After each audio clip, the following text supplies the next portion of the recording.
And tonight's topic is managing soft addictions with breathwork.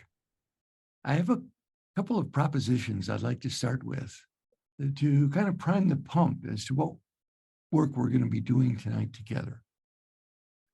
Proposition number one is it's important for our effectiveness as a breath worker to know our addictive tendencies and to identify them in others.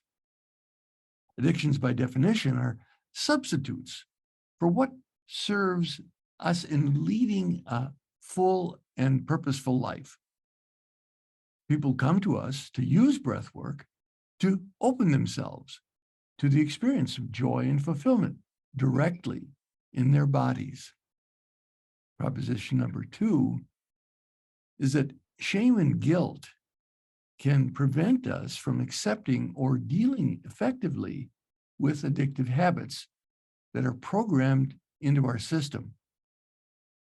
The direct experience of our worth and lovability in breathwork can help reprogram the use of substitutes we use to feel good in our skin and in our lives. Soft addictions are those seemingly harmless habits like watching too much television, over shopping, surfing the internet, gossiping, the things we overdo, but we don't realize it. Oh, it seems like normal behavior. That's simply because everyone else is doing it. So now a soft addiction is different from a hard addiction in its chemical and behavioral influences on our body and mind. It's more like a bad habit. But like a true addiction, these bad habits can keep you from living a satisfying, happy, and meaningful life. A simplistic distinction: if you can control yourself, it's a habit. But if you see that the habit controls you, it's an addiction.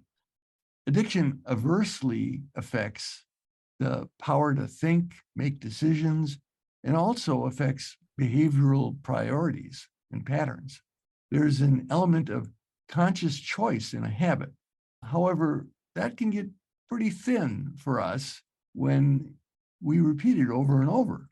When you repeatedly do an act, it becomes an automatic response of the brain. You've been doing something in a particular way for a long time, so you tend to do it in the same way every time. Conversely, addictions are chronic diseases of the brain, which arise from habits, but are more extreme forms of them. An addicted person does not appear to have any control over their impulses and is sometimes not conscious of their addiction. Now, I believe that's an extreme statement, that we all have control, but not the kind of control where you just snap your fingers and say, I'm done with it. It may be the kind of control to say, first of all, I admit I've got a problem. I do have control of that. And then the next step might be to have control to get some support in that habit. So don't think that, well, you're taking away the person's divinity if you call them an addict. In our work, we say a person who has an addictive tendency, a person who has an addiction. We are not our thoughts, our feelings, or our behaviors, but we can become very attached to them. Addiction is usually closely associated with a physical and physiological dependence on a substance like drugs, alcohol, or tobacco, which temporarily affect the chemical composition of the brain. Sometimes addictions can also be linked to non-substances or acts. For example, gambling. So problem gamblers typically continue to gamble whether they are winning or losing. Eventually, the compulsion makes them desperate, willing to make bigger bets and blame or alienate family and friends when they lose.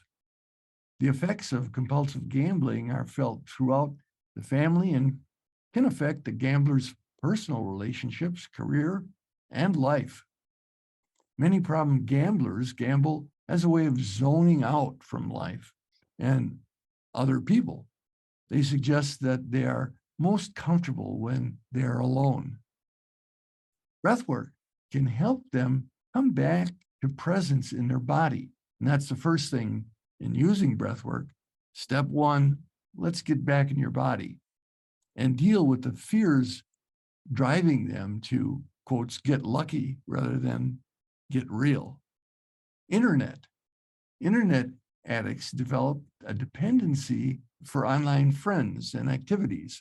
Such activities can include instant messaging, social networking, gaming, or involvement in online forums. Real life relationships are often disrupted due to excessive internet use.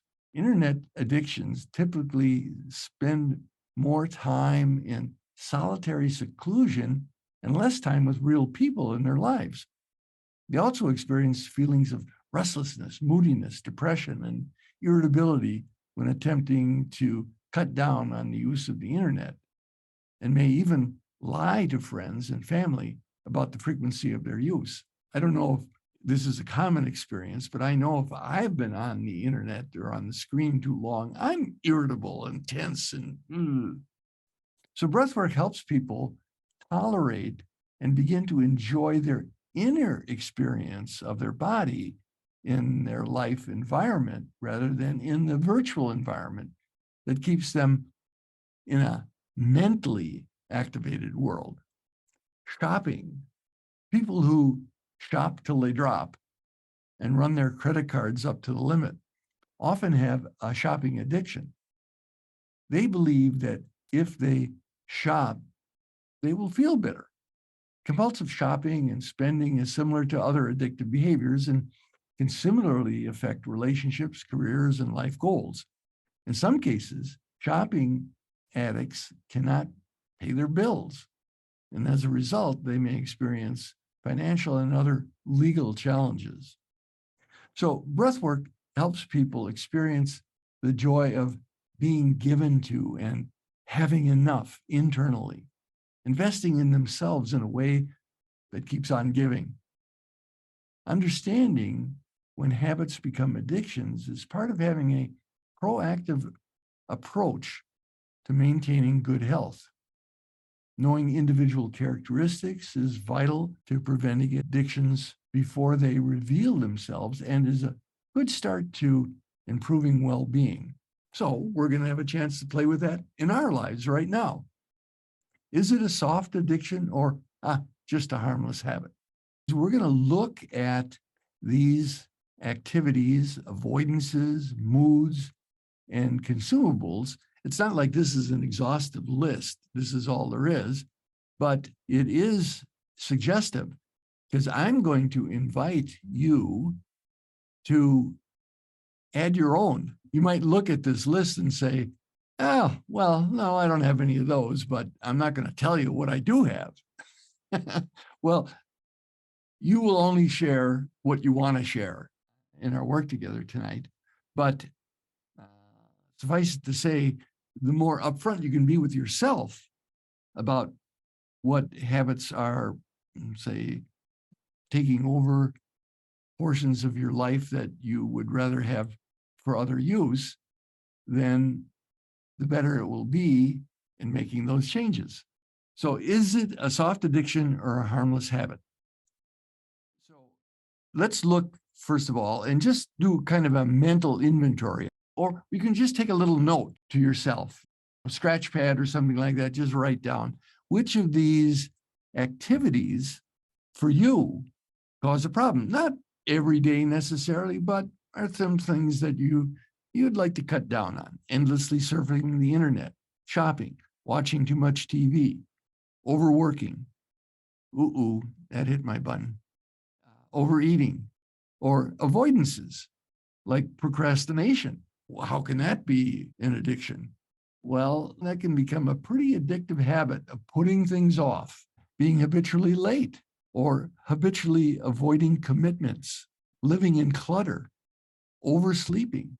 Moods also can be habits that start to take over your life. Perfectionism, kvetching or complaining, moping around, sarcasm, or the other side of that, constantly pleasing people, consumables, drinking too much coffee, sugar, chocolate, fast foods, junk food, electronic gadgets, CDs, DVDs.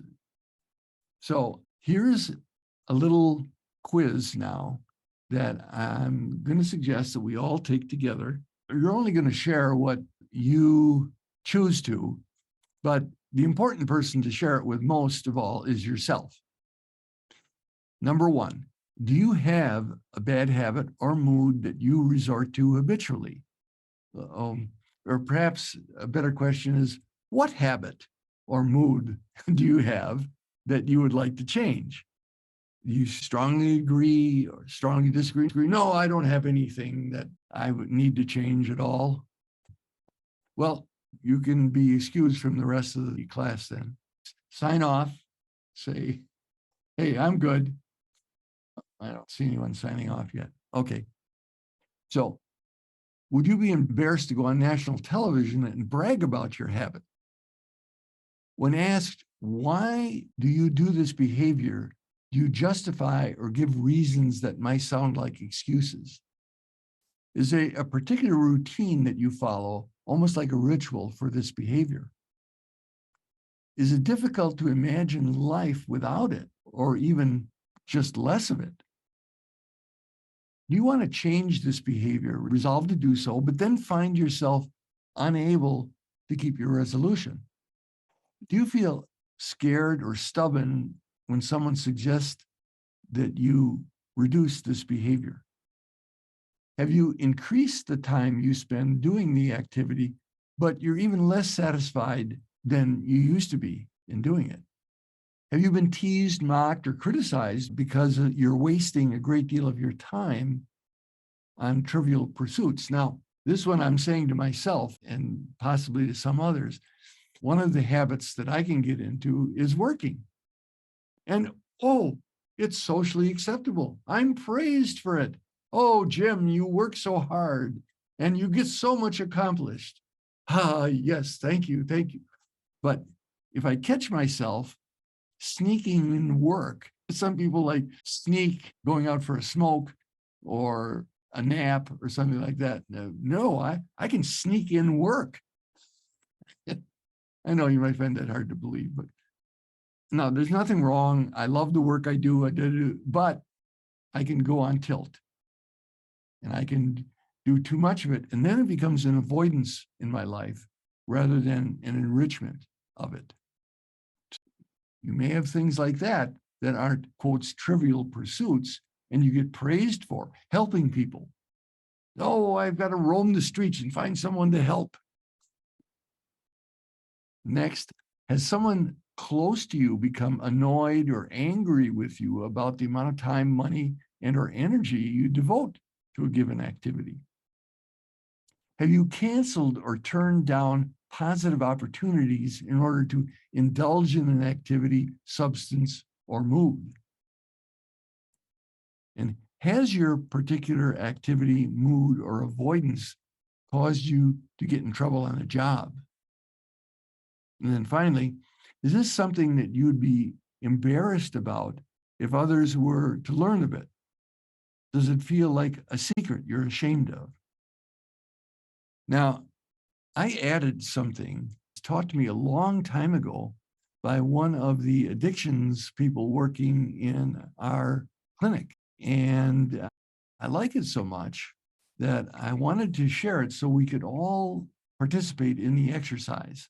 Tracking your addictive cycles. So again, on your piece of paper there, I'm going to ask you to write down answers to these prompts. Addictive tendencies follow a habitual pattern. So write down the answers to this together. Pick an addictive habit you'd like to change and write it down. Again, this is for yourself, but just pick one. It doesn't actually make any difference what it is. And the first question is, now looking at it, see, the thing is, what keeps soft addictions or even hard addictions going is we blank them out. They just become automatic. We don't think about them. So that's why counseling can be useful in the addiction process. But breath work adds the second element, and that is not just having an insight, but getting the experience in your body. Okay. So, what thoughts or feelings do you have about yourself before you do this habit? What is the precursor? More than just, oh, someone else is drinking. No, what thoughts about yourself? If you really put your attention on it, you'll begin to see the mental activity that goes on before the behavior. Secondly, once you have these thoughts about yourself, what ritual do you go through in preparation to do this habit? Again, this may sound strange to you. A ritual? I go through a ritual? Oh, yeah. Say it's a chocolate or something that you seem not to be able to avoid. You kind of set it up. All right, I'm going to think about the drawer next to my desk that I keep the chocolate in. I'm going to look at the drawer. I'm going to open it a little bit. I'm going to see, oh, the variety. I didn't recognize I had this little bag of M&Ms and there is some Hershey's. And so what ritual do you go through in preparation to do this habit? Then what feelings do you have in your body while you engage in this habit? Put your attention on it right now. You are an expert in this. You know yourself more than anyone. If you're willing to, put yourself right there. And what are you feeling in your body as you're doing this? How are you breathing?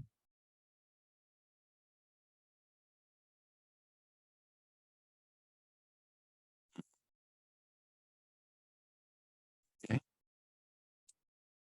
Now, after you've engaged in the habit, what do you tell yourself about you? What do you say to yourself about you after you have engaged in the habit?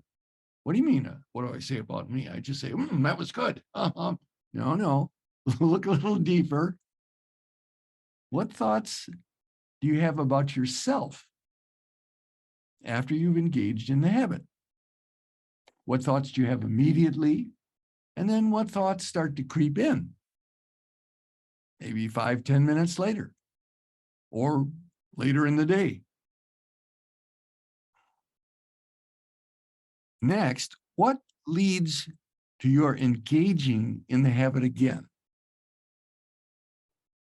So what tends to increase the likelihood of the cycle starting again?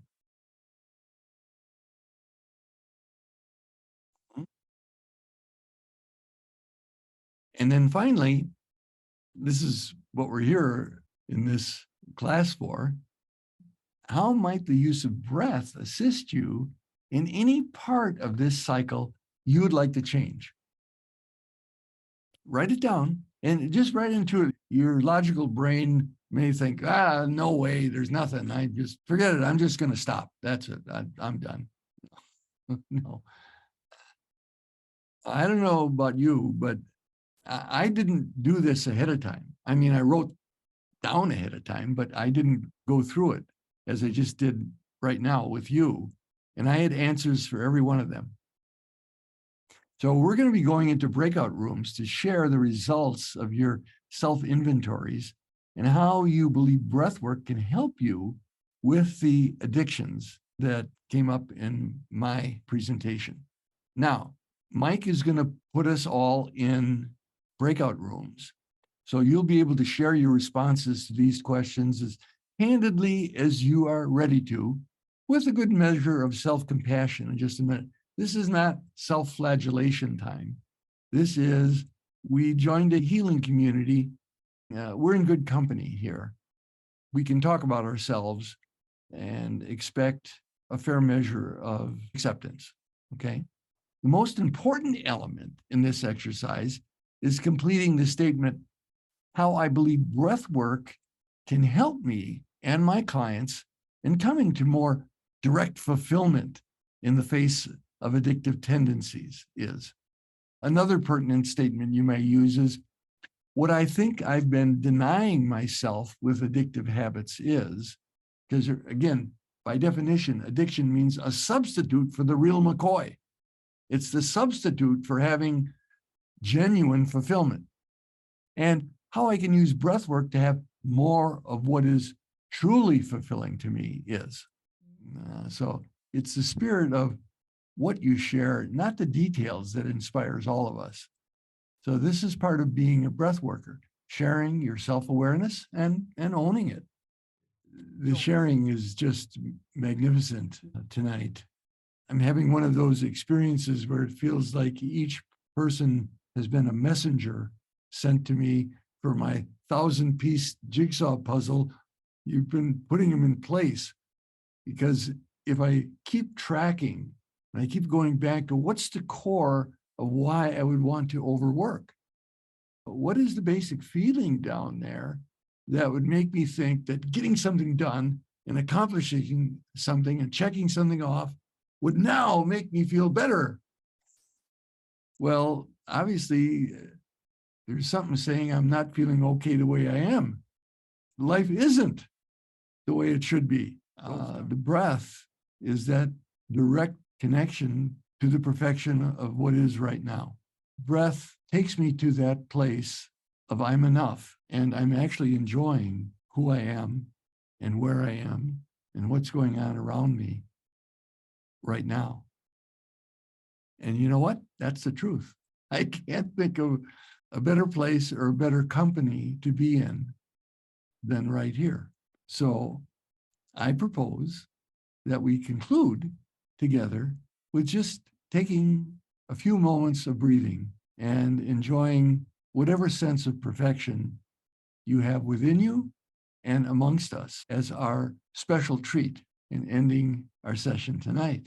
So if you'd close your eyes and focus on a ball of golden light, vibrant, vital energy at the base of your spine. This is that pot of gold that they always talk about at the end of the rainbow. And lo and behold, as is true of all heroine and heroes' journeys, we come back home to find a treasure within us. But the journey has taken us into listening to all of the stories of one another tonight, all the different variations of being alive and the challenges that each of us has narrated and breathed with and shared. So let's together, as we inhale, bring that golden ball of light all the way through past every chakra as we breathe to the top of our head, and then let it fall. Just let it fall down the front of the body and create that circle, which is our private sanctuary. It's also the circle of our community. And with a prayer of gratitude as we breathe into our heart, thank each one of our brothers and sisters for reflecting their light onto us as we have reflected ours onto them. And we include in our circle all those who are listening now and watching our video who are unable to be with us in person tonight. Know that you are in our hearts and mind and community also. Then with a deep and clearing breath, let's bring ourselves back and give a namaste to everyone. Until next time.